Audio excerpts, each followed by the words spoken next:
కేజ్రీవాల్ ఉంటే తన పదవికి గండం ఏర్పడుతుందని ప్రధాని మోదీ భయపడుతున్నారని ఆమ్ ఆద్మీ పార్టీ తెలంగాణ కన్వీనర్ సుధాకర్ అన్నారు.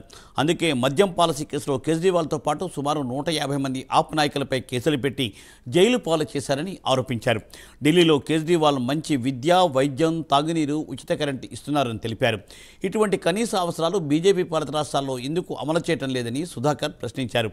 ఢిల్లీలో హోం, రక్షణ శాఖలో కేంద్ర ప్రభుత్వం అధీనంలో ఉన్న ఎందుకు హత్యాచారాలు, నేరాలు ఆపలేకపోతున్నారని ప్రశ్నించారు సుధాకర్.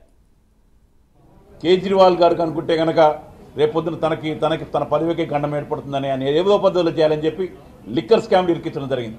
మీ అందరికీ తెలుసు లిక్కర్ స్కామ్. 2.5 సంవత్సరాలుగా ప్రతి ఒక్కరు 100 కోట్లు అని మాట్లాడుతున్నారు. వేరే ఇక్కడ 100 కోట్లు హత్య దొరికే శవం దొరకాలి, లేదా ఇంకెక్కడ జరగాలి. దాదాపు 150 మంది కార్యకర్తల మీద కానీ, నాయకుల మీద కానీ ఈడీ, సిబిఐలు రైడ్ చేస్తే వాళ్ళకి దొరికింది ఏమిటి? మీకు అందరికీ తెలుసు. ఈడీ, సిబిఐ రైడ్ చేస్తే ఏం జరుగుతుంది?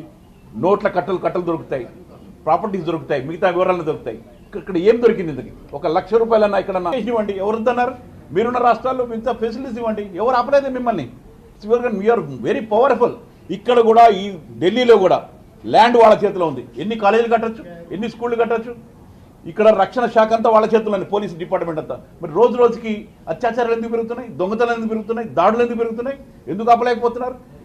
మీ చేతిలో ఉంది కదా. మీరు చాలా పవర్ఫుల్ కదా. మా కేజ్రీవాల్ గారు ఒక 500 బస్తీ దవాఖానాలు కట్టారు. మీరు కట్టండి, ఒక 5,000 కట్టండి. ఎవడాపాడు మిమ్మల్ని?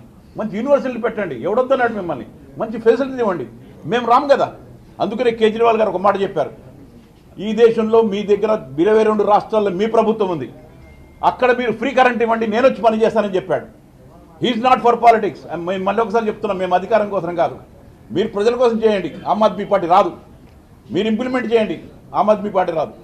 మీరు చెప్పలేకపోతేనే మేము చేస్తామని చెప్పి మాత్రమే ఈ ఆమ్ ఆద్మీ పార్టీ ముందుకు వచ్చింది. మోడీ గారు